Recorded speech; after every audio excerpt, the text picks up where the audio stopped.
ছাত্রদের দাবি ছিল, ছাত্রদের একাংশের দাবি ছিল যে এই জুলাইয়ের 1 তারিখ থেকে অগস্টের 5 তারিখ পর্যন্ত যাদের জেলে বন্দি করা হয়েছে তাদের নিঃশর্ত মুক্তি দিতে হবে। তাদের দাবি ছিল খালেদা জিয়াকে মুক্তি দিতে হবে, তাদের দাবি ছিল সংসদ ভেঙে দিতে হবে। তো বাংলাদেশের প্রেসিডেন্ট ভবন থেকে জানানো হয়েছে এই 3টি দাবি মানা হয়েছে। এবার অপেক্ষা অন্তর্বর্তী সরকার গঠনের। তো অন্তর্বর্তী সরকার গঠন করে 3 মাসের মধ্যে নির্বাচন প্রক্রিয়া সম্পূর্ণ করতে হবে ছাত্রদের দাবি ছিল। কিন্তু এই অন্তর্বর্তী সরকার কার নেতৃত্বে হবে? ছাত্ররাই নাম জানিয়ে দিচ্ছে, ছাত্ররাই বলছেন তাদের সাজেশন নোবেল জয়ী অর্থনীতিবিদ মোহাম্মদ ইউনূস এই সরকারের নেতৃত্বে থাকুন। মোহাম্মদ ইউনূস তিনি কি বলছেন? তার কাছে খবর পৌঁছেছে, তিনি কি রাজি? আমার সঙ্গে রয়েছেন প্রতিনিধি অমিত, বলতে পারবেন অমিত? তো গতকালের পর থেকেই বারবার করে একটা বিষয় আলোচনার সামনে আসছিল যে বাংলাদেশের অন্তর্বর্তী সরকার গঠন করা হলে তার মুখ্য উপদেষ্টা কে হতে পারে।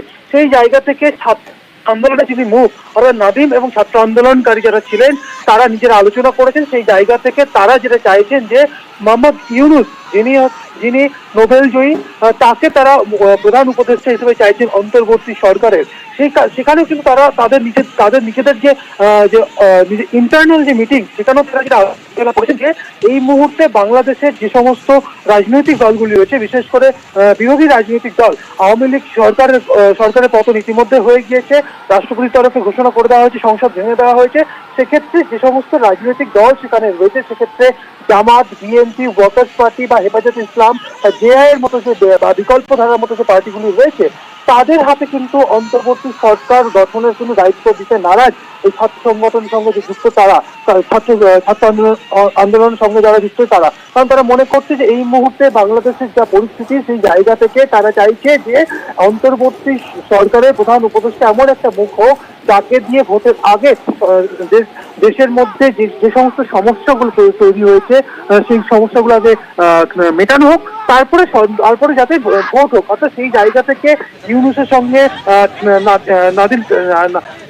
সঙ্গে নাদিম নিচে যে কথা বলেছেন এমনটা তিনি দাবি করছেন। সেক্ষেত্রে ইউনূসের ইউনূসকে জানানো হয়েছে তাকে প্রধান উপদেষ্টা করা হতে পারে অন্তর্বর্তী সরকারের। সেই জায়গা থেকে একটা সম্মতির মধ্যে এসছে নাদিম দাবি করছে।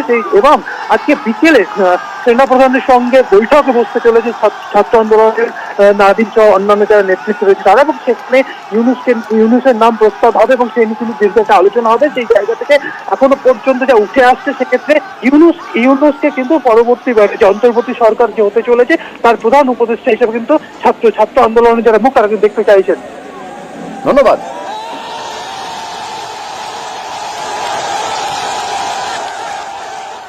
মোহাম্মদ ইউনূসের নেতৃত্বে বা প্রতিনিধিত্বে হতে পারে নতুন অন্তর্বর্তী সরকার। আর গতকাল যিনি ইস্তফা দিয়েছেন সেই প্রাক্তন প্রধানমন্ত্রী শেখ হাসিনা ভারতেই আছেন এবং তিনি ভারতে রয়েছেন। ভারত থেকে তিনি কোথায় যাবেন, কি করবেন এই সিদ্ধান্ত তার উপরেই ছেড়ে দেওয়া হয়েছে। বিদেশমন্ত্রী এস জয়শঙ্কর জানাচ্ছেন এবং সবচেয়ে গুরুত্বপূর্ণ এই সিদ্ধান্ত তাকে কতদিনের মধ্যে নিতে হবে, অর্থাৎ ভারতে তিনি কতদিন থাকতে পারবেন। অত্যন্ত গুরুত্বপূর্ণ একটা কূটনৈতিক জায়গা তৈরি হয়ে রয়েছে পড়শি দেশের সঙ্গে ভারতের, যেখান থেকে শেখ হাসিনাকে চলে আসতে হয়। খুব কম সময়ের নোটিশে তিনি চলে এসেছেন, তাও জানাচ্ছেন বিদেশমন্ত্রী। তাকে কতদিন পর্যন্ত সেফ শেল্টার দেওয়া যাবে তা নিয়ে প্রশ্ন থাকবে, তা নিয়ে তর্ক থাকবে। তবে প্রথমে একটু জেনে নিতে চাইব শেখ হাসিনা ভারতেই রয়েছেন, দিল্লিতেই রয়েছেন, এ বিষয়ে এস জয়শঙ্কর কি জানিয়েছেন। নয়াদিল্লি থেকে মৈত্রেয়ী আমার সঙ্গে রয়েছেন। মৈত্রেয়ী, দেখো আজকে সর্বদলীয় বৈঠকে এস জয়শঙ্কর যখন বিভিন্ন দলের প্রতিনিধিরা তারা যখন প্রশ্ন করেন শেখ হাসিনা সম্পর্কে, তখনই আমরা দেখে সূত্রমাত্র জানতে পারছি যে তখনই তিনি জানিয়েছেন যে শেখ হাসিনা তিনি ভারতে রয়েছেন এবং ন্যাশনাল সিকিউরিটি অ্যাডভাইজার তার নেতৃত্বে তার টিমের তত্ত্বাবধানেই সেফ হাউসে রয়েছেন শেখ হাসিনা, এবং সেই জায়গায় দাঁড়িয়ে গতকাল খুব অল্প সময়ের মধ্যেই তিনি ভারতে আসার জন্য তিনি অনুমতি চেয়েছিলেন, এবং তারপরেই ভারতের এয়ার স্পেসে বাংলাদেশ এয়ারফোর্সের বিমান ঢোকার অনুমতিও চাওয়া হয়েছিল।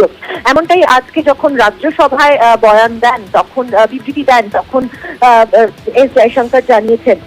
সার্বিকভাবে এখনো পর্যন্ত আমরা বিভিন্ন সূত্র মারফত যেটা জানতে পারছি, শেখ হাসিনাকেই কিন্তু কিছুটা সময় দিতে চাইছে ভারত। তার কারণ তার পরবর্তী পদক্ষেপ কি হবে সেটা শেখ হাসিনা নিজেই সিদ্ধান্ত নিন, এমনটাই চাইছে ভারত, এবং সেক্ষেত্রে তাকে অল্প কিছুটা সময় দেওয়ার সিদ্ধান্ত নেওয়া হয়েছে ভারতের তরফে।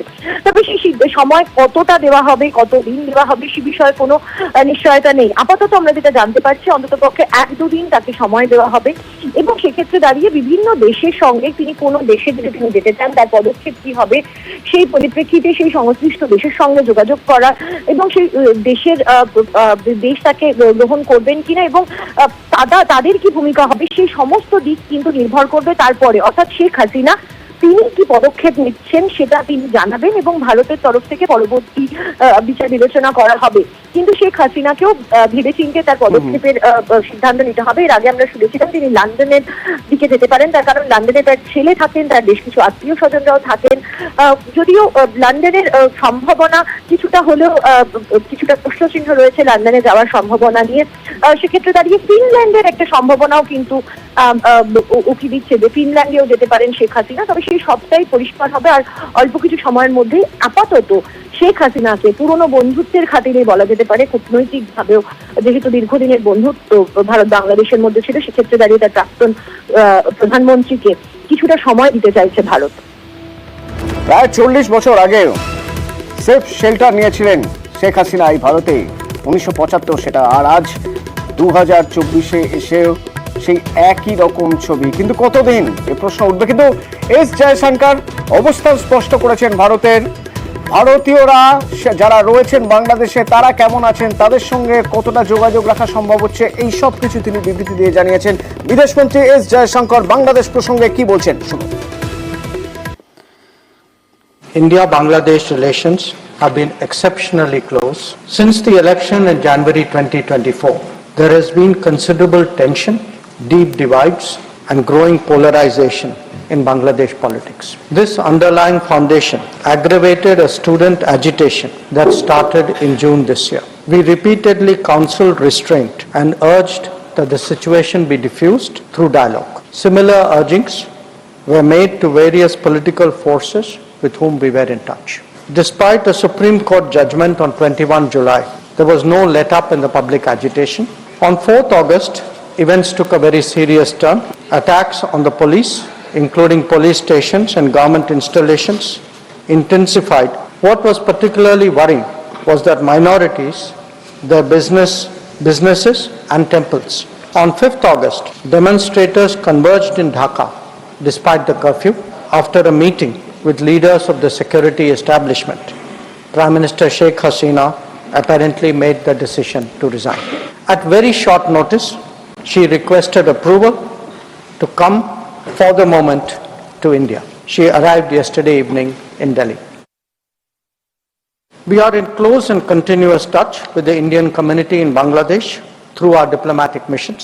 There are an estimated 19,000 Indian nationals there, of which about 9,000 are students. The bulk of the students, however, have already returned to India in the month of July on the advice of the High Commission. It is our expectation that the host government will provide the required security protection for these establishments. We are also monitoring the situation with regard to the status of minorities. There are reports of initiatives by various groups and organizations to ensure their protection and well-being, but will naturally remain deeply concerned till law and order is visibly restored. Our border guarding forces have also been instructed to be exceptionally alert in view of this complex situation. In the last 24 hours, we have also been in regular touch with the authorities in Dhaka